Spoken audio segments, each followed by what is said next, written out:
వరుస వర్షాలు వరదలకు గోదారమ్మ ఉగ్రరూపం దాల్చడంతో పోలవరం ముంపు మండలాల వాసులు అల్లాడిపోతున్నారు. ఓవైపు పంట నష్టంతో పుట్టెడు దుఃఖంలో ఉన్నవారికి పునరావాసంలో కనీస వసతులు కల్పించకుండా అధికార పాలనా యంత్రాంగం చేష్టలకు దిగి చూస్తుంది. ఇక పునరావాసాల్లో బిక్కుబిక్కుమంటూ గడుపుతున్న వరద బాధితులను గాలికి వదిలేసింది ప్రభుత్వం. ఉండే ఊరిని కట్టుకున్న గూడును వదిలేసి పునరావాస కేంద్రాలకు వచ్చిన వారిని కష్టాల కాడలో ముంచేసింది.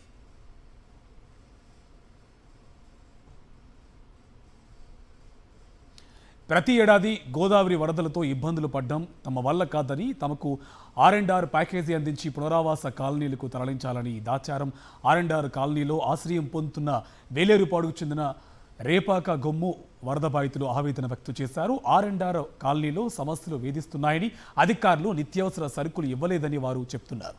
అరకొరగా ఇచ్చిన కాలం చెల్లిన పాల ప్యాకెట్లు తమ ముఖాన పడేశారని అంటున్నారు.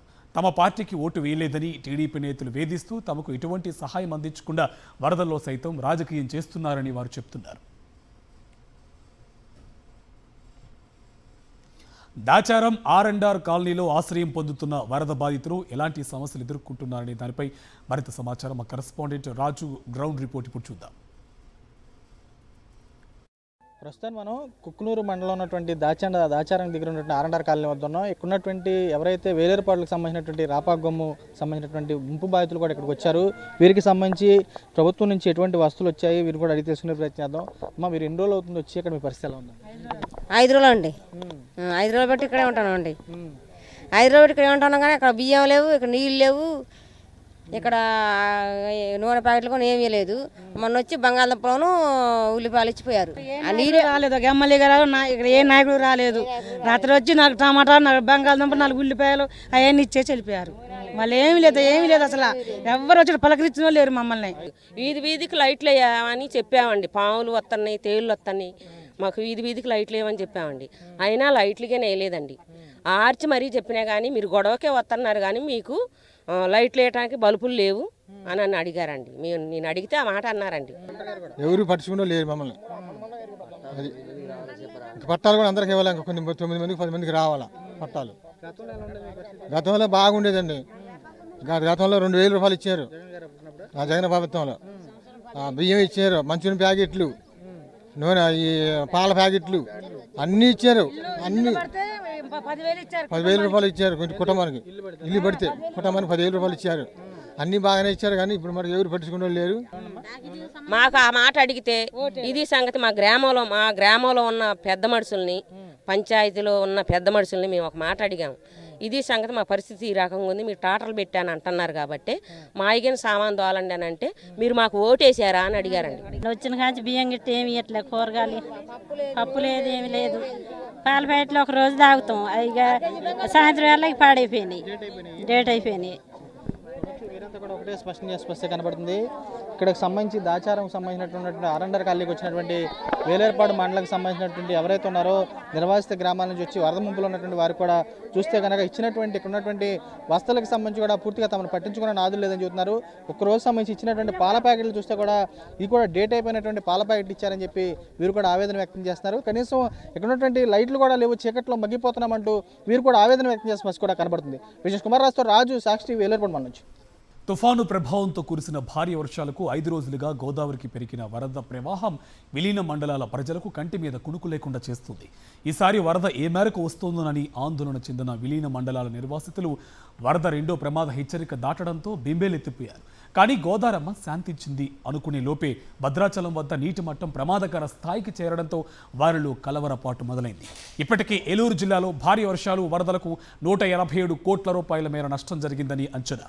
గోదావరి వరదల నేపథ్యంలో 10 గ్రామాలు పూర్తిగా దెబ్బతిన్నాయి. వరద ప్రభావంతో వేలేరుపాడు, కుక్కునూరు మండలాల్లో 321 ఇళ్లు దెబ్బతినగా గొర్రెలు, పాడి పశువులు మృత్యుందాయి. ఇప్పటికే పలు గ్రామాలకు రాకపోకలు స్తంభించడంతో మూగ జీవాలను రక్షించుకునేందుకు ముంపు గ్రామాల వాసులు ప్రయత్నాలు చేస్తున్నారు. గోదావరిని ముంచెత్తిన వరదల్లో చిక్కుకున్న మూగ జీవాలను రక్షించుకునేందుకు ముంపు గ్రామాల వాసులు పడుతున్న ఇబ్బందులపై మరింత సమాచారం మా కరెస్పాండెంట్ అందిస్తారు. ప్రస్తుతం మనం కుక్కునూరు మండలంలోని గుమ్మగూడెం గ్రామ సమీపంలో ఉన్నాం. విజువల్లో చూస్తే కనుక పూర్తి స్థాయిలో కూడా గోదావరి వరదకు సంబంధించి కూడా వస్తే తగ్గి కూడా మరోవైపు గోదావరికి సంబంధించిన వరద కూడా ప్రవాహం పెరుగుతుంది. భద్రాచలం వద్ద కూడా మరోసారి చూసుకున్నాక 48 మీటర్లకు కూడా చేరుకున్నట్టు పరిస్థితి కూడా ఉంది. ఇక్కడ ఉన్నటువంటి గ్రామాలు ఏదైతే కుక్కునూరు, వేలేరుపాడుకు సంబంధించినటువంటి మండలాలన్నీ కూడా పూర్తి స్థాయిలో కూడా నీటి మున్నటువంటి పరిస్థితి కూడా ఉంది. ఇక్కడ వారు ఉన్నారు, వీరితో మాట్లాడించే ప్రయత్నం కూడా చేద్దాం. ఏమండి, ఎలా ఉంది మీ గ్రామానికి సంబంధించి? చుట్టూ నీరు వచ్చింది, ఎలా ఉంది? చుట్టూ నీరు వచ్చిందండి. ఏ ఊరు మీది? గుమ్మగూడెం మొత్తం చుట్టూగా 5 నీళ్ళు మొత్తం గేదెలు తోడుకొస్తాను. రెండోసారి వచ్చి ఒక చుట్టూ పట్టింది, మళ్ళీ చెప్తుంది, మళ్ళీ వస్తుంది. అంతేనండి. మళ్ళీ దగ్గర మళ్ళీ వస్తుంది. ఆడికి పోయిన కాలనీకి పోయి వచ్చి తిరుగుతున్నాం. అంటే పొలాలు మునిగిపోయినాయి, పచ్చేలు ఎత్తే అన్నీ మొత్తం ముంచేసినాయండి. పత్తి వేసినాం, ఎక్కువ పత్తేనండి. ఇంకా వరి పొలాలు అయితే ఇంకా వేస్తాం, ఇప్పుడుగా ఇంకా వేయలేదండి. పత్తి మొత్తం మా గ్రామంలో గోదావరి పట్టింది, పత్తి చేనులు మొత్తం మునిగిపోయినాయి. ఏదన్నా గవర్నమెంట్ నుంచి వస్తుందని చూస్తున్నాను, తగ్గితే మంచిది అనుకుంటున్నాను. అంతే, ప్రతి సంవత్సరం ఎట్టే ఉంటుంది. ఇంకేటన్నా ఇల్లు ఇస్తే గట్ట వ్యవసాయం ఇంకా అక్కడ సాగు చేసుకోవడం. పడవ లేదు, ఏం లేదు. మనుషులు ఆతల గీతలు దాడతాం, పడవ పెట్టలా, ఏం పెట్టలా. ప్రభుత్వం ఏం పట్టించుకుంటలేదు. అంతకుముందు ఎలా ఉండదండి? అంతకుముందు కనీసం హెల్ప్ చేసేవాళ్ళు? అంతకుముందు హెల్ప్ బాగానే చేసేది. మా జగన్ ఉన్నప్పుడు పడవలు తిరిగేది, లాంచ్ ఉండేది, అన్నీ ఉండేది. ఇప్పుడు ఏం లేదు, జనాలు ఇంకా ఏం పెట్టలేదు. ప్రధానంగా చూస్తే కనుక ఎక్కడ ఉన్నటువంటి గ్రామాలు ఏవైతే ఉన్నాయో చూస్తే విజువల్లో చూసుకునే కొండకు సంబంధించినటువంటి ఏరియా చూస్తే కనుక ఈ ఏరియాకి సంబంధించి అక్కడ విజువల్ సంబంధించి అక్కడికి వెళ్తాయి అని చెప్పి కొన్ని గేదెలు అయితే అటు నుంచి అటు మూగజీవాలు కూడా ఉన్నటువంటి ఏరియా కూడా అటు వెళ్తాయి అని చెప్పి వారు కూడా స్పష్టం చేస్తున్నారు. ప్రధానంగా చూసుకునే కనుక కనుచూపు మేరలో సంబంధించి కూడా గోదావరికి సంబంధించి చూస్తే కనుక విజువల్ ప్రకారం చూస్తే కనుక ఉన్నటువంటి తాడి చెట్లు కానీ ఏరియా మొత్తం కూడా ఉన్నటువంటి బాట కూడా ఏదైతే గ్రామాలకు సంబంధించినటువంటి ఉన్నటువంటి బాట కూడా మొత్తం కూడా నీటిమయమైనటువంటి ఉంది. ఏదైతే వేలేరుపాడు కానీ కుక్కునూరుకు సంబంధించినటువంటి మండలాల్లో ప్రధానంగా ఉన్నటువంటి గ్రామాలకు సంబంధించి కూడా సుమారు 20 గ్రామాలకు సంబంధించి కూడా రాకపోకలకు సంబంధించి కూడా స్తంభించినట్టు పరిస్థితి కూడా ఉంది. ఈ రాకపోకలకు సంబంధించి కూడా అధికార యంత్రాంగం ప్రధానంగా చూసుకుంటే ఈ వరదలకు సంబంధించి కానీ ముంపు గ్రామాలకు సంబంధించి కానీ పట్టించుకోవడంలో పూర్తిగా నిర్లక్ష్యం వహించారని చెబుతున్నారు. సీఎం వైఎస్ జగన్మోహన్ రెడ్డి ఉన్నప్పుడైతే తమకు సంబంధించి ఇక్కడ ఉన్నటువంటి ఏరియా కూడా ఎటువంటి ఇబ్బంది లేకుండా బోట్లు పెట్టి తరలించారు. మరేపు మూగజీవాలను కూడా తమకి కాపాడుకునేందుకు కూడా అన్ని చర్యలు చేపట్టారు. కానీ ఈ ప్రభుత్వ హయాంలో కూడా తమని పట్టించుకున్నటువంటి నాదులు లేడని చెప్పి ఇక్కడ వారు కూడా స్పష్టం చేసి కూడా కనబడుతుంది. విజయ్ కుమార్ రాజు, సాక్షి టీవీ, కుక్కునూరు నుంచి.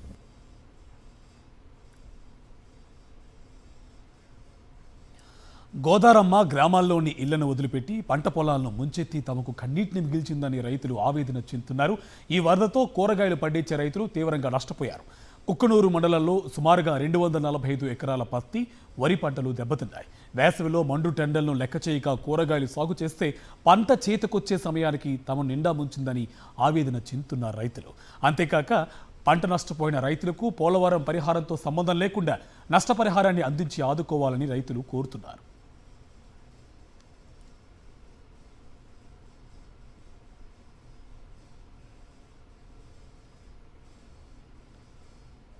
అకాల వర్షానికి తోడు గోదావరికి సంబంధించినటువంటి ముంపు మండలాల్లో వచ్చినటువంటి వరద కూడా గోదావరి వరదకు సంబంధించి కూడా ఇక్కడ ఉన్నటువంటి నిర్వాసిత గ్రామాల వాసులకు సంబంధించి కూడా తీరానికి కూడా నష్టాన్ని మిగిల్చిందని చెప్పొచ్చు. ప్రధానంగా చూస్తే కనుక పంటల విషయంలో కూడా చూస్తే ఆకుకూరల విషయంలో కానీ మరేపు ఇక్కడ ఉన్నటువంటి అన్నదాతలు వేసినటువంటి వరి కానీ మరేపు పత్తికి సంబంధించిన చేలన్నీ కూడా నీట మున్నట్టు పరుచుకోవడం ఉంది.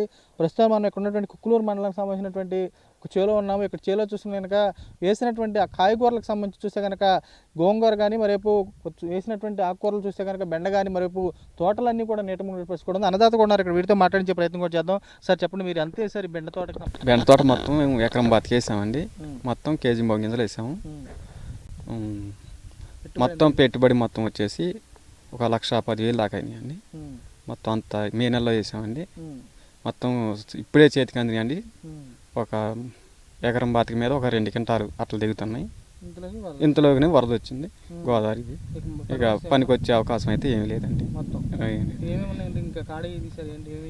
గోంగూర, తోటకూర, ఆనప, కాకర, బెండ మొత్తం మాకేమన్నా ప్రభుత్వం ఏమన్నా నష్టపరిహారం కింద ఏమన్నా ఇది చేస్తారని కోరుతున్నాం. చెప్పండి, ఎలా ఉంది ఇక్కడ పరిస్థితి? ముంపు మండలాల్లో పంటలు వేసిన రైతుల పరిస్థితి ఎలా ఉంది సార్? నా పేరు లక్ష్మయ్య అండి, మాది కుక్కునూరు. ఈ ప్రాంతంలో ఇటీవల కాలంలో భారీ వర్షాలు కురిసినాయి. వర్షాలలో కొంత పంటలు నష్టమైనాయి కదా, పర్వాలేదు అనుకునే దశలోనే మళ్ళీ గోదావరి వచ్చి మొత్తం పంటలు మొత్తం సర్వనాశనం అయిపోయినాయి. ఇక్కడ ఎక్కువగా మేము ఇక్కడ సాగు చేసేది పత్తి బాగా ఎక్కువ సాగు చేస్తూ ఉంటాం. మిర్చి ఏమో ఇంకొక నెల పోయిన తర్వాత వేస్తాం కాబట్టి దానికి ఇబ్బంది లేదు. కానీ వేసిన పత్తి మొత్తం సర్వనాశనం అయిపోయింది. వరిమళ్ళు నారుమళ్ళు మొత్తం పోయినాయి. వేసిన కాడికి వరి నాటుకు వేసినాయి, అవి మొత్తం పోయినాయి. ఇక ఈ గోదావరి ఇబ్బందులకి ఎందుకు కొంచెం జామాయిలు వేసుకుంటే కొంచెం పెరిగితే కొంచెం బయటపడతామన్న ఆలోచనతోటి ముందుగా వేస్తే గోదావరి వచ్చే వరకు పెరుగుద్దని చెప్పేసి జామాయిలు వేల ఎకరాల్లో జామాయిలు వేసాం. ఆ జామాయిలు కూడా ఇప్పుడు నీట మునిగిపోయింది. కనీసం ఒక్కొక్క రైతుకు వచ్చి 1,50,000 రూపాయలు ఈరోజు గోదావరి పాలైపోయింది. కాబట్టి ప్రభుత్వం తక్షణమే సర్వే చేసి మాకు ఎకరానికి కనీసం ఒక 50,000 నష్టపరిహారం ఇవ్వాలని చెప్పేసి రైతులుగా మేము కోరుకుంటున్నాం. పురుషాలు కూడా వీరంతా కూడా ఒకటే స్పష్టంగా కనబడుతుంది. చూస్తే కనుక ప్రధానంగా ముంపు మండలాలకు సంబంధించి పోలవరంకి సంబంధించి ముంపు మండలాల్లో ఏదైతే హెడ్ క్వార్టర్గా ఉన్నటువంటి కుక్కునూరుకి సంబంధించి వేసేటువంటి కూరగాయల పంటలకు ఇక్కడ అడ్డాగా ఉంటుంది. అలాంటి కూరగాయల పంటలన్నీ కూడా వేసినవన్నీ కూడా గోదావరి పాలైపోయినని చెప్పి ఇక్కడ నుండి అన్నదాతలు ఆవేదన వ్యక్తం చేస్తున్నారు. మిరప కానీ పత్తి కానీ మరోవైపు వేసినటువంటి జామాయిలకు సంబంధించి ఏదైతే ఉందో జామాయిలకు సంబంధించిన పంటలు కూడా ఈ గోదావరికి సంబంధించి వరద నీటికి కూడా పూర్తిగా నష్టపోయామని చెప్పి వీరు కూడా చెబుతున్నారు. ఏదైతే నష్టపోయినటువంటి రైతాంగాన్ని కూడా ప్రభుత్వం ఆదుకోవాలని చెప్పి వీరు కూడా కోరుకుంటున్న పరిస్థితి కూడా కనపడుతుంది. విజయ్ కుమార్ రాజు, సాక్షి కుక్కునూరు నుంచి.